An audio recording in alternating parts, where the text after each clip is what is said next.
Hello, Divine Goddess. Welcome for another episode on Authentically Healed Women's Trauma Healing Podcast. I am Chloe, your host, holistic therapist, complementary therapy practitioner, and also healer, energetic healer. And today I will be touching on abusive relationships and the complexity of abusive relationship, but specifically in early stages. I really felt inspired and guided to do like that because I like an episode on that specific of abusive relationship because I feel like there's a lot of information now out there, thankfully, about the different dynamics of abusive relationship and the different types of violence that we can experience in an abusive relationship, the different phases of stages of violence, the cycle of violence. But I feel like one of the things that I personally, as someone who's been through an abusive relationship in the past, would have loved to know was also signs in the early stage of an abusive relationship to not get too much deep into the brainwashing, because I think the longer you stay, the more brainwashed, in my opinion, you become. And so if we are able to pick in advance, the different signs that we're in an abusive relationship, the earlier we can pick up on that, the better it is, in my opinion, personally. Um, and the safer we are. So also in terms of those of you who are catching me on YouTube, so one thing to know about me is that sometimes I'm gonna, have a little bit of lipstick or eyeliner on, and sometimes I'm just gonna be, you know, not wearing makeup because that's actually my everyday look. I'm a healer. I do shadow work every day. I'm going through my own, stuff and feels. I'm also neurodivergent. So, I embrace that fully, not as in a disability, but as a strength and just as a unique way of brain functioning. And so I do embrace that with pride, and I don't hold anymore, expectations of myself that forces me into burnout in terms of you know, um, for instance, having being really dressed up for videos. I tried to do that, when I started my business, but I really quickly saw that, I was burning out. So I had to make choices that were aligned to me. So one of those choices I make in the alignment that I made in my life was like when it comes to content creating. Because I still love to put videos on YouTube out there because I feel like there's also a different types of audience, in contrast with podcasting. So I think it's great to do both personally. That's just my opinion. But I have released the expectation and pressure and neurotypical pressure of having to constantly be kind of dressed up and what we call in our society presentable, and embrace a more, my natural look, and keep doing videos, keep putting up content of me without that pressure, if that makes sense. I'm sure you might even resonate with that. So, a little anecdote. Um, so back to the initial subject. Um, One of the things that I feel like we need to talk more about when it comes to abusive relationship is really the initial stage. And one of the things that I've learned specifically because now I'm in a healthy relationship, so I have analyzed as well the different feelings you experience and had finally a point of comparison because, well, the thing is usually when you end up in an abusive relationship, in general, there might be some exceptions, obviously, But usually when you end up in an abusive relationship, you either never had really a lot of experience in relationships, or you have a very, like, quote unquote toxic mindset when it comes to love. You have experienced abuse maybe before, so like you're very confused about love. So usually, and it's usually also like a family blueprint, love blueprint, going for toxic relationships and abuse. This is, it's either like in your family, it's the norm. You've experienced abuse as a child, or you've seen abusive relationships around you. This has been normalized, affected you, different things like that. And so usually when we enter an abusive relationship, is it has to do with also our insecurities sometimes, like a lot of like, we're still learning that we're worthy of unconditional love, basically. And that goes also not just for abusive relationships, it goes for karmic relationships as well. Like, sometimes we can be in a healthy relationship, but still not experience unconditional love. But that will be for another time, another podcast episode. Right now, we're going to focus on abusive relationship versus a healthy relationship. And also, I'm going to compare this to also like an unconditionally loving relationship, which I am in. It's not just I'm not just in a healthy relationship. I'm in a relationship where we love each other unconditionally. There's no condition to our love.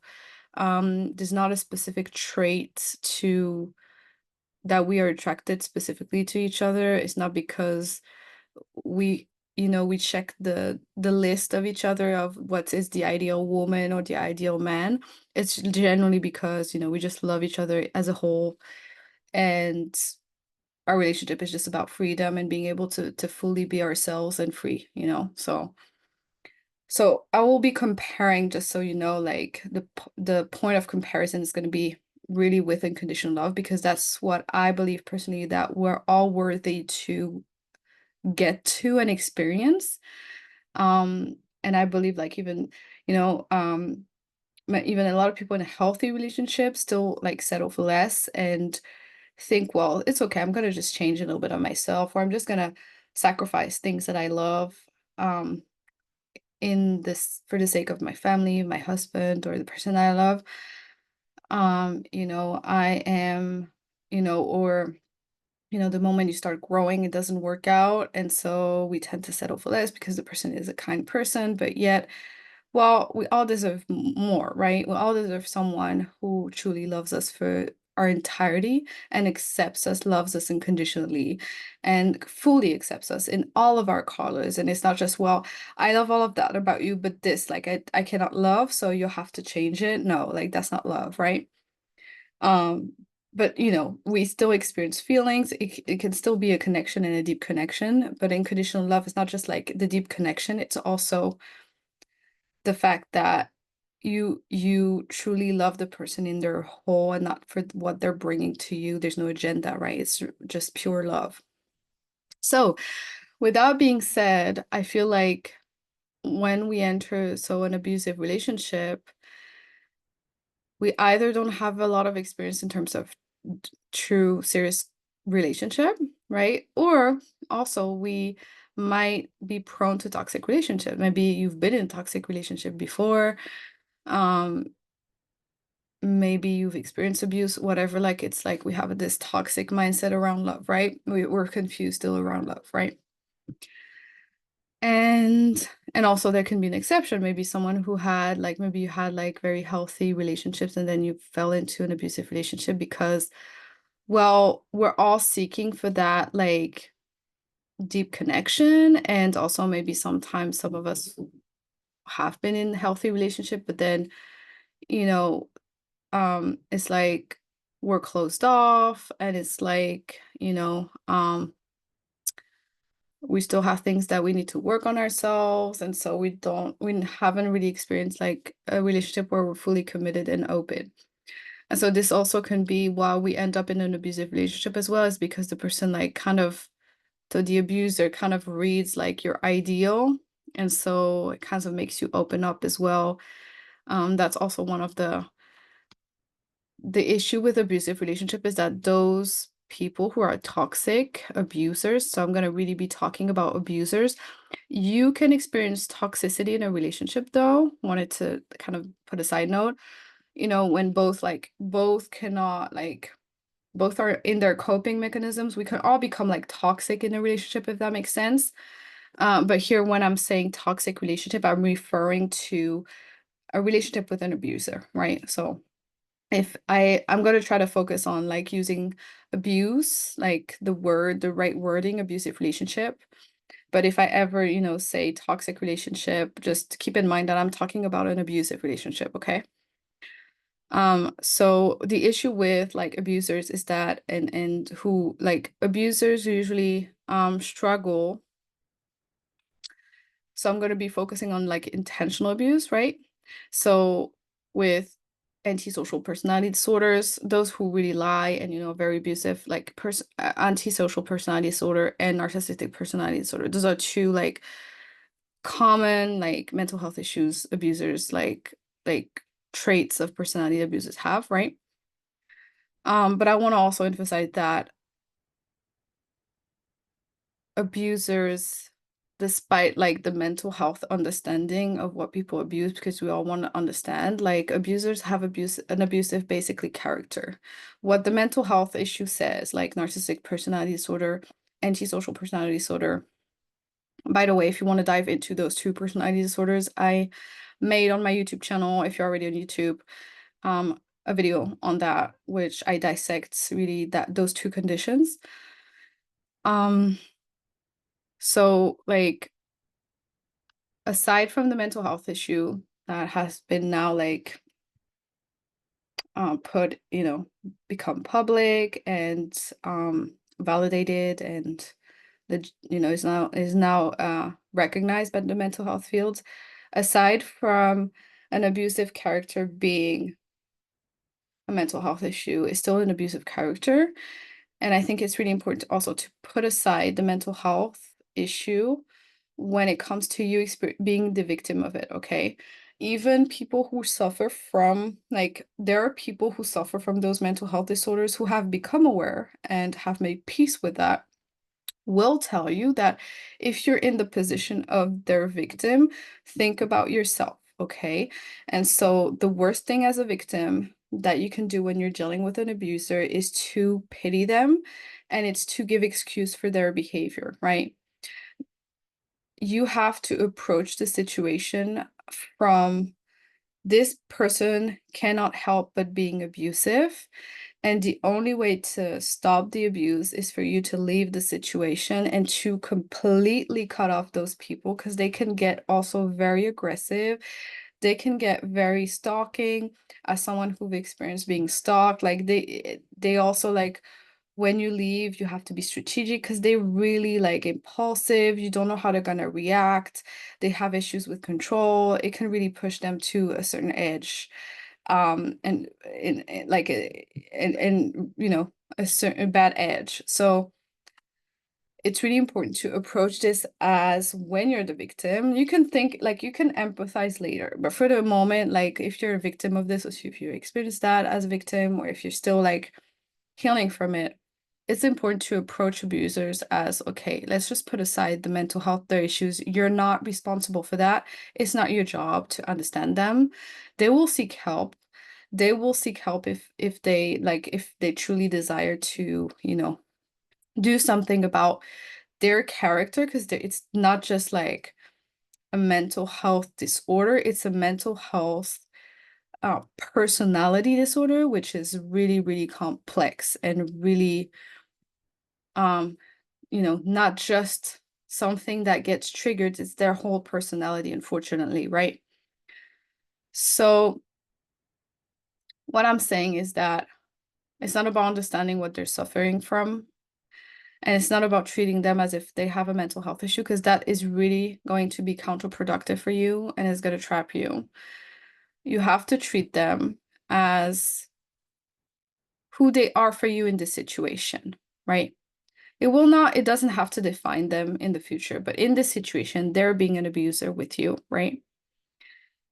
And they're dangerous and they're preying on you.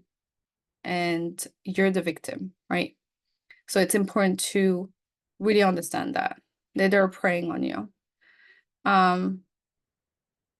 And when they are in their personality disorder, they cannot see clearly, understand what is right or wrong. They become this person, an abuser, and it's like they're possessed, basically, right? They're just possessed. Okay. So they don't even have like, they're just gonna abuse you. um and the issue with that is that most of the time they're like possessed in that way, if that makes sense. So it's just who they are. um and because it's their entire personality, is something like, it's not just like they're gonna be this way with you. Like, their entire world is just, their perception of themselves and their entire world is just completely altered. And it's very rare for someone like that to become conscious. Well, oh my God, like, it's very rare, right? And even those who are conscious of like that they're a narcissist or a sociopath, um, they like, it's a deep struggle, right? To not be abusive or to not have those impulses, because those are impulses. And when they choose a victim and go into a relationship with you, it's just that like there's no way to bring them back to a sense of reality, of morality. You have an abuser in front of you, they will keep abusing you, they will keep enjoying abusing you. Like, it's really like they literally, for a lot of them, enjoy. And for the least, like the less horrible would be like they feel in control. But usually it's like they have such a deep disgust for human beings, for like all the human being part of a human being when it comes to like emotions and just being a human being. They have such a disgust for that. Like, they just don't respect people. And it's horrible. Like, they have such a hate for human beings in general, because they don't take the same way, because they don't understand emotions. They have no ability to have empathy. All they see is like, um, you know, like all they see is like someone, like an object in front of them that they can use and control and then submit. And some of them enjoy, hurting and all of that. So hope that was like made my point clear. Just don't treat them, don't pity them. If you're in that situation, or you've been like, this person is an abuser, they're gonna be an abuser, they will always be an abuser. A few percentage, like nearly no percentage of them realize that. So it's like, just don't even make your hopes up and thinking, well, maybe one day he'll realize that, he was hurtful to me. Well, not in this world, because this world is ruled by narcissistic and sociopathic people. So just like, don't even, like, we would need the society to change first for those, for abusers to actually be confronted with themselves, because in the daily life they're confronted with validation of their delusion. So like, then everything keeps them in their delusion. Like, oh, I'm not an abuser, I'm a good person, when they're horrible person. They're being a horrible person. Not that they are, we're all coming from love, but they're being a horrible person. So with that being said, don't pity them. And then I think the second thing I wanted to touch on was the early signs as well, in comparison to a healthy but also unconditionally loving relationship, which some of us might call, divine counterparts, twin flames, if you really want to use that term. Um, I like just to use unconditionally loving relationship. And so like, what I've noticed with the difference between the two is really like, so in an abusive relationship, something that we fail to recognize is also like how quickly our nervous system gets dysregulated in an abusive relationship. And when you enter an abusive relationship, you start feeling before even the real abuse starts, even though you might have, the person is already testing your boundaries, right? Trying to put some pressure on you, see how you react. But really quickly you'll see you become tired, It's like by your own you think at first it's just, oh, I'm being tired, or you might be seeking like excuse outside like of the relationship to explain why you're being so tired, but usually it's like you start being more and more tired because your nervous system is being dysregulated on a daily basis, because this person at the beginning of an abusive relationship, what do? Abusers, they create a very insecure climate in the relationship right off the bat. The abuse doesn't never really necessarily starts, but because they lack the ability to create intimacy, they then lack the ability, or they don't reassure you on purpose. They start doing kind of mind games like that, but they create insecurity on purpose in the relationship to control you so that you keep thinking about them, you keep worrying about your relationship, and you're not able to be at peace.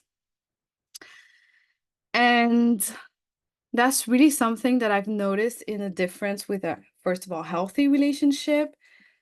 Um, and then also, I want to say an unconditionally loving relationship, because with an unconditionally loving relationship, because we're striving for the best. Yes, goddess, we're striving for the best. We're not settling for mediocre. Um, so yeah, so sorry, I'm just being distracted. Neurodivergence. Bear with me. Um, so what I've noticed in difference between,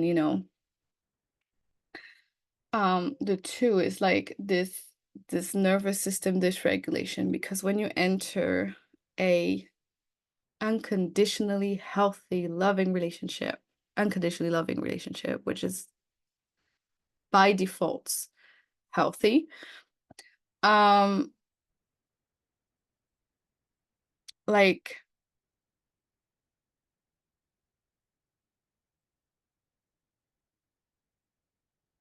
yeah, just getting my point across. in my mind. Your nervous system is at freaking peace. Okay. So when you find like the right person for you, or you're in a healthy relationship, this person creates such a secure atmosphere for you. It's like your nervous system is so at peace that you start even having ideas, inspiration about what you want to do, your passions. You want to do even more of what you love. And actually, maybe I've noticed that with my husband, for instance, we were kind of like, when we met, we were kind of, isolating ourselves from others. We were kind of like in our bubble. And when we met, we started blossoming together. And I started wanting to like go more out, have more fun. He started to, want to do more things with maybe his colleagues and stuff. Like, we started becoming more outgoing, actually. We started to connect more with our joys, with what truly we like, our passions. My husband loves photography. I obviously do therapeutic, work. And um, we both went even harder in what we loved, like it just made us blossom so much. And my nervous system was so regulated with him. And the only time it would be dysregulated would be, from time to time, we all have insecurities, obviously. And so, we can get triggered, and we can have also a period of time where we get kind of triggered, a little bit. But at the same time, it's like the base is regulation. The base is just wow, like we can talk and my just we talk a little bit and it's just it doesn't last. It's just the baseline is that you're so regulated nervously, and that because you're so regulated nervously and you know um both create like such a safe space, like the person creates like your partner creates such a safe space for you, and you both create such a safe space for each other that like you can be so vulnerable and share, and it's just like the baseline is so secure, like you're not feeling insecure all the time, you're not feeling dysregulated all the time. You have someone in front of you who has empathy, you have someone in front of you who um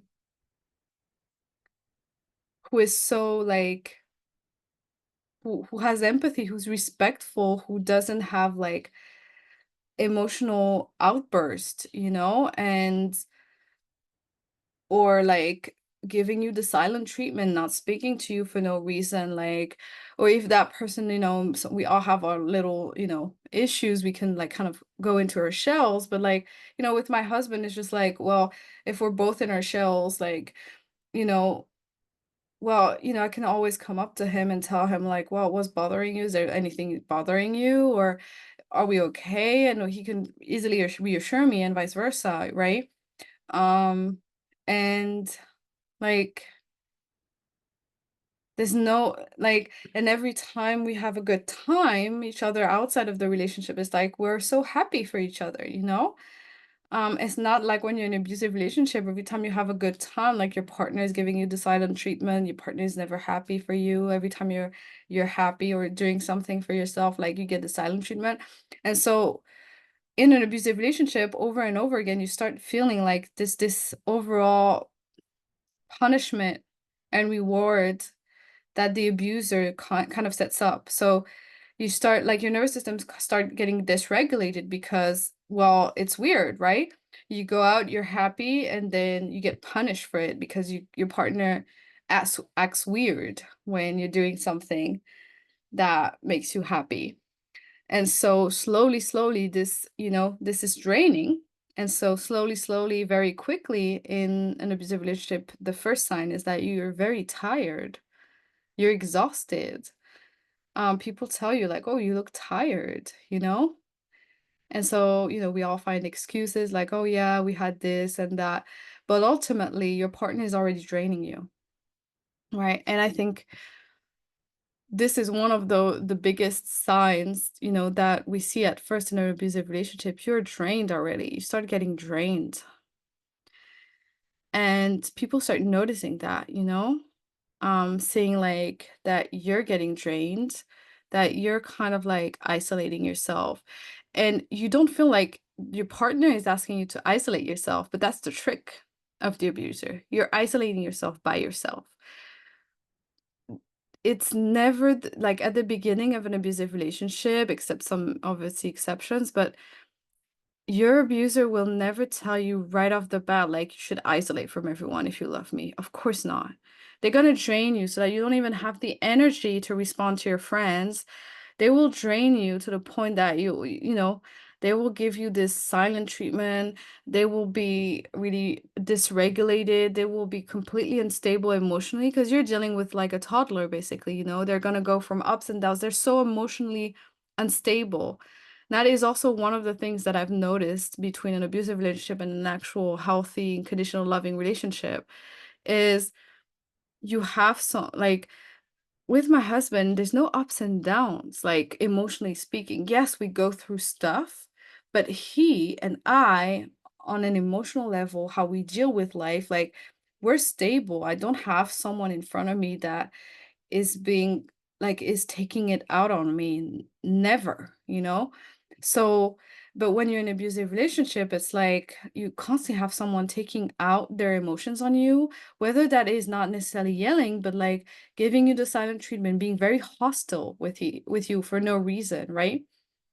Like they're being very, very emotionally unstable with you and taking it out on you, basically, because that's what emotionally unstable is. Like you take it out on someone, right?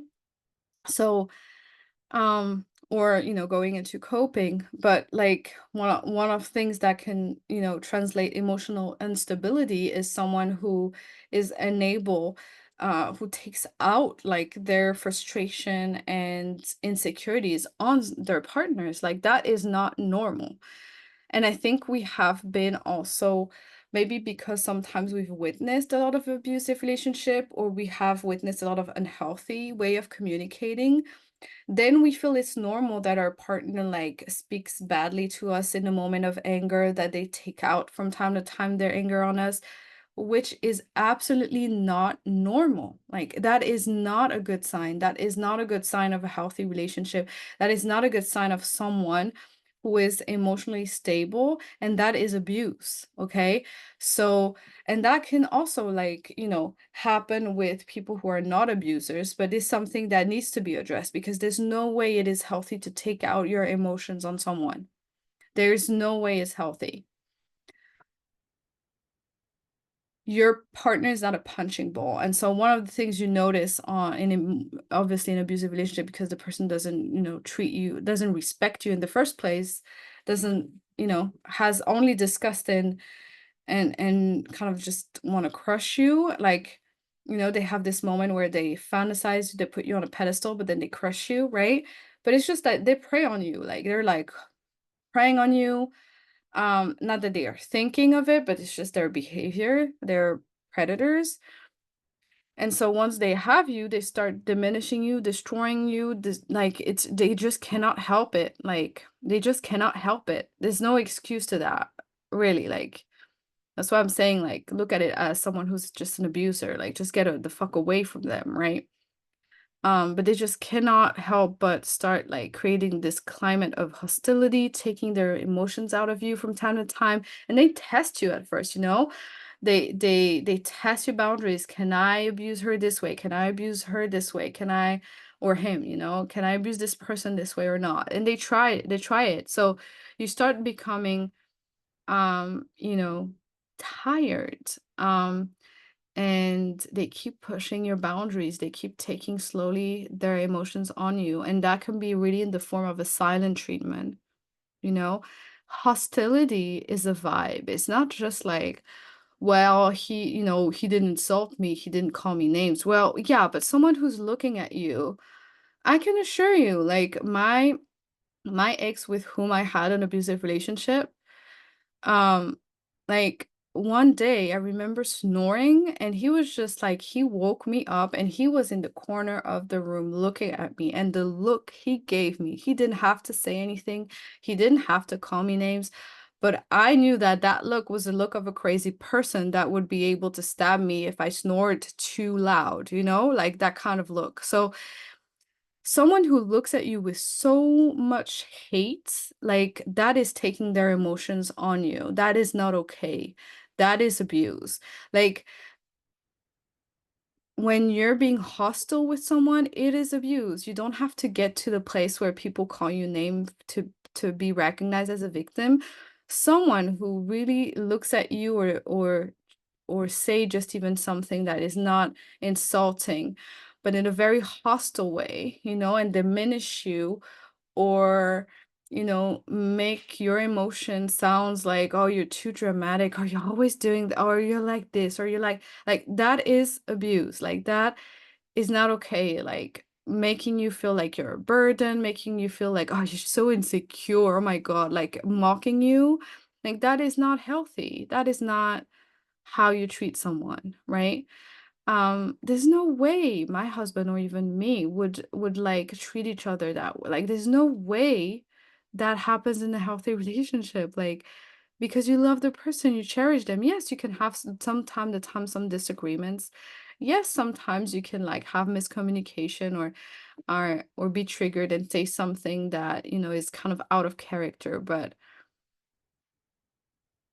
being being full-blown hostile with someone, like looking at them as if they're your enemy, being looked at as if you're the enemy of someone, you did the worst thing to someone, that is not healthy.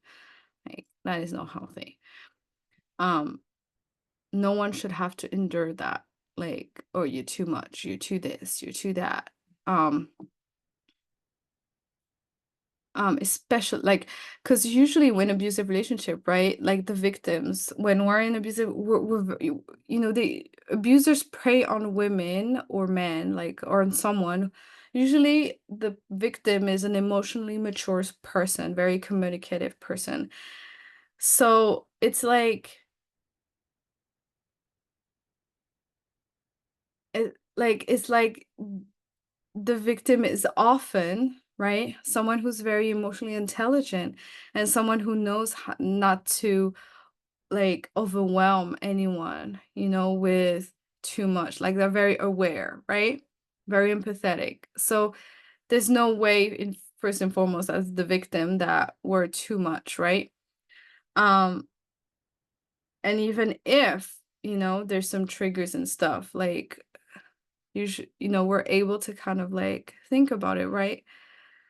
Um, but so someone who's being so judgmental, critical, and just take their emotions like on you and being very hostile and create this hostile environment where also you start feeling like, oh, they need my help. And they also put you in this savior position where from time to time, like they kind of act vulnerable with you, but in a weird way, because abusers are not really vulnerable. That is also something that I've discovered, like over time on my journey. Like, there's fake vulnerable, like genuine vulnerability is not like vulnerability that sometimes we think it is. Like, it's not because someone like shed a tear or like like is being emotional that they're being genuine. That's something that I really learned on my journey. Like, because I had my ex-abusive like partner was literally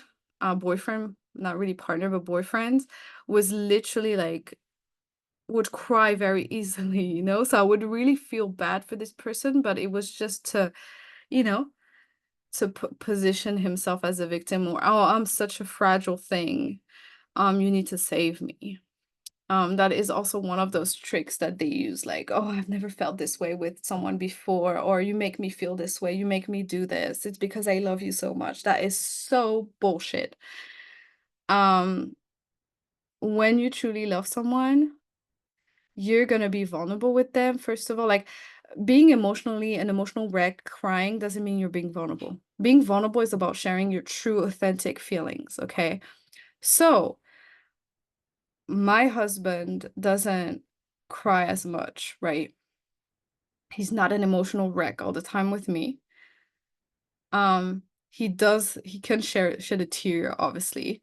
But what he can do is to actually express his deep feelings, like what he's going through, what bothers him or whatever, like his true authentic feelings. That's what vulnerability means. Like, it's being able to share your true authentic feelings. And you don't need to be completely a crybaby all the time to be vulnerable.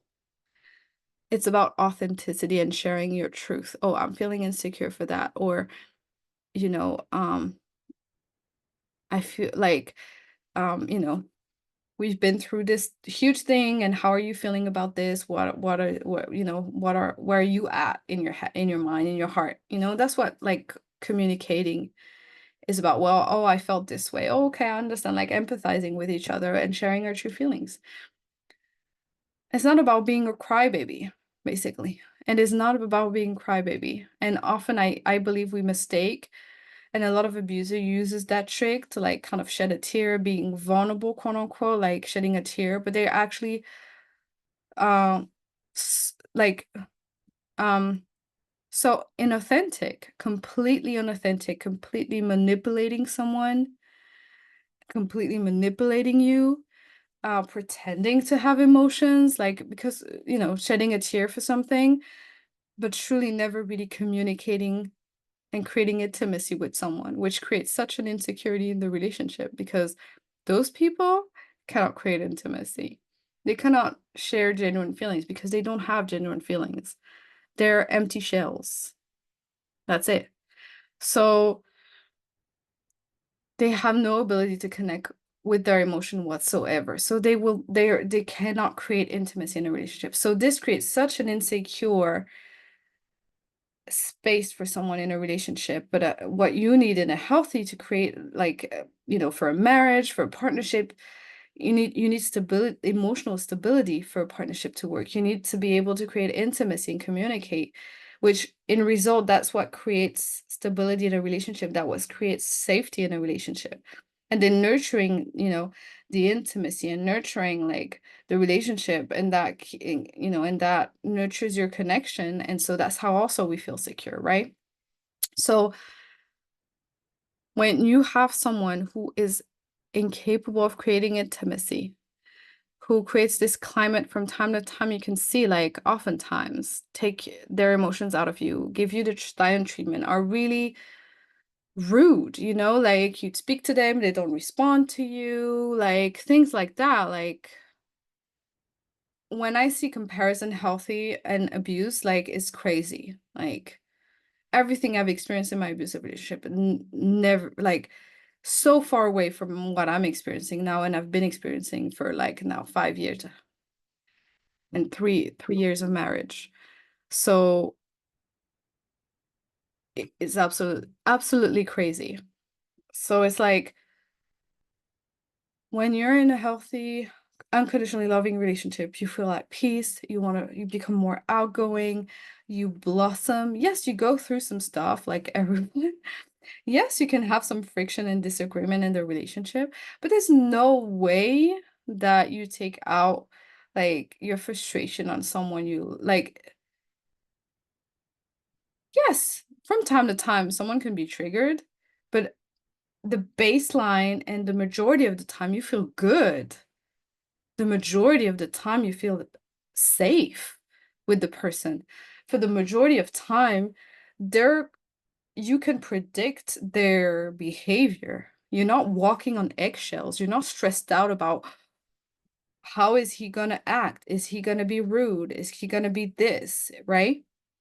And so you're not exhausted, you're not tired because you're already walking on eggshells with the person because you don't know they're so unstable. You start noticing they're so unstable. When you're in a healthy relationship, there's no like it's stable. Your partner, you know that you're gonna come home. Sometimes someone can be upset, but you're still gonna have your routine. I love you, kisses. That's never gonna change. And then sometimes, you can be upset.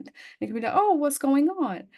There's no way you take it out on your partner and give them the silent treatment when they come home when being very rude. Like, yes, sometimes you can be triggered from time to time, not all the time. But then, like, the baseline, it's like everything is so predictable in a healthy relationship. Whilst in an abusive relationship, it's like, wow, it's so unpredictable. You're walking on eggshells. You don't know who you're dealing with. You don't know on what foot you can dance. Like you're walking constantly on eggshells, basically, right? You're such in a chaos of someone else's emotions that they are taking out on you. And I think like for me, also at the start, it was this like, you know, feeling slowly tired, feeling slowly exhausted. And then also from time to time, those tests of boundaries that, I didn't see at the time due to my own traumas. But you can see that from time to time, they're gonna be doing something completely out of their like so obviously abusive. And it's gonna make you think, what did just happen? Like they're gonna kind of test it, like yell at you for no reason, out of the blue, say something really mean, or out of the blue being very sexually forceful and disrespectful. And they only do that when they start building trust in you, right? So they earned your trust and you're just like, wow, this was so out of character. And I know that for me, one of the excuses that I gave uh to my ex at the time was just like, well, I know him. It was just out of character. It's his trauma. Like, no, no, no. Like that's such a lie, like, that's such a reasoning that is not healthy, that, that was such an unhealthy reasoning in me, like, oh, like, we think, like, the person is the person they're presented to be, and so when he lash out or he says something, or she, if it was a girl, like, the abuser says something really out of the blue, acts in such a disrespectful way, we think automatically, "Oh, well, I know who he is, I know who she is, it was just out of character." Well, no, like, in a healthy relationship, like, there's no way you get to that point, like, of abusing someone by mistake, like, no. Someone who literally is capable of abusing you is not just being out of character, they're showing their true colors. If they're capable of yelling at you out of the blue for something very small, and just even just yelling out of the blue, or they're capable of, like, until you cry, literally yelling, or they're capable of forcing themselves sexually on you out of the blue, trying to, at least, even just trying, or they capable of slapping you, or they just say something really mean out of the blue that you would never say, like, you would never dare to say to them or someone you care about. That is just, it's not being out of character, like those abusers like to say, like, "Oh, I'm sorry, it was out of character." That is not being out of character. That is being full blown abusive.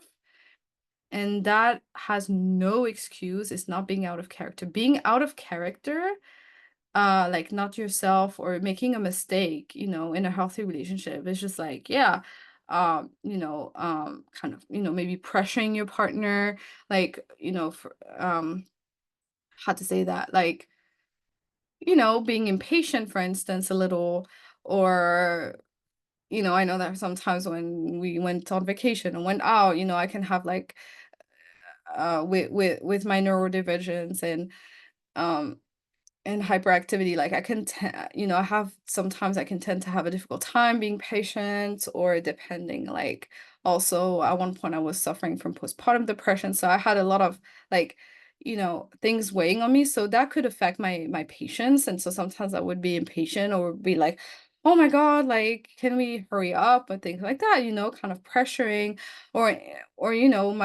I remember my daughter, like, kind of fell at one point when she was a baby, and I was just so stressed out, and kind of, uh, you know, um, like, raising my voice on my husband and telling him, like, "Can you just hurry, please? Can you just make something?" And kind of being out of character in that moment, yes. Um, but, like, that's all. It's just that's the biggest level you get to when you're out of character, is kind of like just being a little too much, right? Um, and and raising your voice once because you're just in a panic mode, like, yeah, that can happen, but full blown, everything is okay, everything is fine, but full blown abuse someone out of the blue, like, literally yelling, like, as if I was with my husband and we're just, talking about something, and out of the blue I'm yelling at him, or, he's not hurrying up, so I'm just, like, yelling at him, and being very disrespectful, and actually, targeting him, being like, "You're the worst person on earth." No, like, no, that is completely abusive and unhealthy. No, you don't treat someone like that. And also, that's why I did say at the beginning of this episode that w there's abusers, and then also, as people, wounded people, we can also become abusive in relationships, or the relationship can become toxic with two people, right? That's when you need also to cut it off and work things through, right?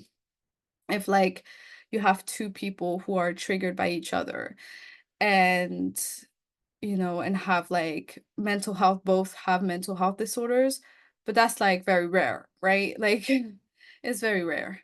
So, um, usually it's abusive relationships that are like that, and then you have healthy relationships, right? Um, and having someone full blown abuse you for no reason is not okay. Like, that doesn't exist in a healthy relation, like, it doesn't. It just doesn't. You don't abuse someone. Abusing someone is not being out of character. That's what I want to say. Like, that is bullshit. And I know that in the abusive relationship I was in, like, it was often that, like, oh, he was just out of character. Because I had been conditioned in seeing unhealthy relationships, and I was also, you know, had a difficult childhood, experienced abuse as a child. So I was really, um, really used to being, to violence. So for me, I had this idea that you can love someone and sometimes be abusive towards them and it was okay, which is not, it's not okay, right? And usually when you're a child that grew up with narcissistic or sociopathic parents or abusive parents, um, that's the idea you have in your mind that love can be difficult and there can be abuse in love, which is no way the case. That is not love. That is absolutely not love. And I can tell you from experiencing it, from to have been so far 5 years in a relationship that is unconditionally loving, no way. Absolutely no way. Yes, sometimes we can get out of character. Sometimes we can raise our voice a little because we feel pressured, because, we we feel completely like, one is pressuring someone and the other is just like, whoa, whoa, whoa, that can happen. But majority of the time, like, it's a very healthy basis. Your nervous system is at peace. You want to do more of what you love. And most importantly, like, you can raise a little bit your voice from time to time if, like, that can happen. Not that it has to be like normal, but it can happen, obviously. Um, but like, that's just it, raising a little bit your voice. There's a difference between raising a little bit of your voice, being pressuring, being a little out of character, being too blunt, and full-blown targeting someone and hurting them. That is not being out of character. That is being full-blown abusive. And there's a difference. That's what I wanted to emphasize on. There's a freaking difference between both. And that is something I feel like I would have loved for people to tell me, like, when your boyfriend try to force himself on you and you pushed him and he didn't apologize and he made it like he used that against you to pressure you even more and tell you that, it's normal to want someone that much and to be forceful, right? Um, to jump on someone. Which is not. Like, I would have loved to someone to explain to me that, although I'm not sure if I, would have been capable of understanding it and integrating the concept, but like, there's no excuse for that. There's no excuse for someone forcing themselves on you or targeting you, being full-blown abusive, hurtful, disrespecting you. That is not being out of character. um like, targeting you, like really targeting you, disrespecting you, but like in a very calculated way and very mean way, and um targeting your integrity, targeting you as a person for something that has, like, targeting you as a person, targeting you violent, like being violent with you, targeting you as a person. That is abuse, that is not okay, like, that is just not okay, that's not okay. That is absolutely not okay. I would never do that to someone I love. I would never do that to my husband, like, why would I, like, yell at him and tell him, "Oh, you're just the worst person, like, it disgusts me how you do that," or you're just like, "Oh my God," like, um, I don't know, he's taking his time. "Oh my God, you're so insecure," like, "You're so," no, like, why would I target someone I love? Like, yeah, I can be like, "Oh my God, can we just hurry up? Oh, please hurry up," and just being like annoyed. Yeah, okay. But then targeting him or giving him this silent treatment after that because that upsetted me because, like, I cannot get over fucking over it, and just being really hostile because, like, he's doing his thing and at his own pace, that is not okay. Like, that is not healthy. That is full-blown abuse. Like, no way. So yeah, that was for the different points and different um aspect of abuse that abusive relationship that I wanted to emphasize on today. I hope this episode helped you, if you're, if you're dealing with it, if you're coming out of it, if you're, you're still healing from it. Hope this helped you gain clarity. Let me also know in the comment section or in the Q&A on the podcast on Spotify, your thoughts on this, if this resonated with you. Did that make you think of something that you've experienced? Feel free to share, because any experience is really welcomed and it really helps everyone's to heal when we share our experiences. So really feel free to share your experience and you know share what this had brought up in you. And in the meantime, I'm sending you much love, goddess. Oh, also, before I leave, if you're interested in diving deeper into trauma healing and understand how to heal trauma, because we can heal trauma, unlike the mental health field tried to convince us that certain things cannot be healed, they can. Feel free to check out my free webinar on how to heal trauma, where I explain to you, first of all, how trauma is created, how it affects you, and also how to heal trauma, because it is absolutely possible to heal. And also help you know if you have trauma. Maybe you've been through an abusive relationship, or you're in, or you came out of it. Um, it's always good to understand the signs of trauma as well, and spot trauma in you before it's too late, before you start coping with it and it gets worse and worse, because the more we cope with things and the less we address them, the worse it gets. Um, just like, at least the awareness, when you have awareness, it's like the first step of healing, that's fine. But like, address if we have trauma is really important, so that it doesn't catch up on us, and we can treat it, we can process it as soon as possible. So that's why it's really important to be able to know, like, if we have trauma at least. So if you're interested in learning if you have trauma, or if you want to learn how to heal trauma, head to my free webinar. Everything is linked in the bio, in the description. And head to my free webinar to listen to it. It's a quick webinar. It's a quick, lesson of 30, I think it lasts 30 minutes. That's all. So 30 minutes of your time, very quick for like a class. So uh, feel free, highly recommend that you check it out, at least to know if you have, trauma and need to address something or not. And then from there, if you know you have trauma, you'll know how to heal trauma. So, that is really key. And I think once we know how to heal trauma, like, that's what I'm about. That's what enabled me also to manifest and to attract like an unconditionally loving partner and attract love in my life, and close the chapter of abusive relationship, because I used to be very much attracted to predators as well. So healing trauma really changed my life, especially my love life, when it came to attracting the right partner. So really highly recommend you check it out. Um, at least to know if you have anything you might need to work on, which can really change your life, obviously. So yeah, in the meantime, goddess, keep rising, keep shining, and I'm sending you much love.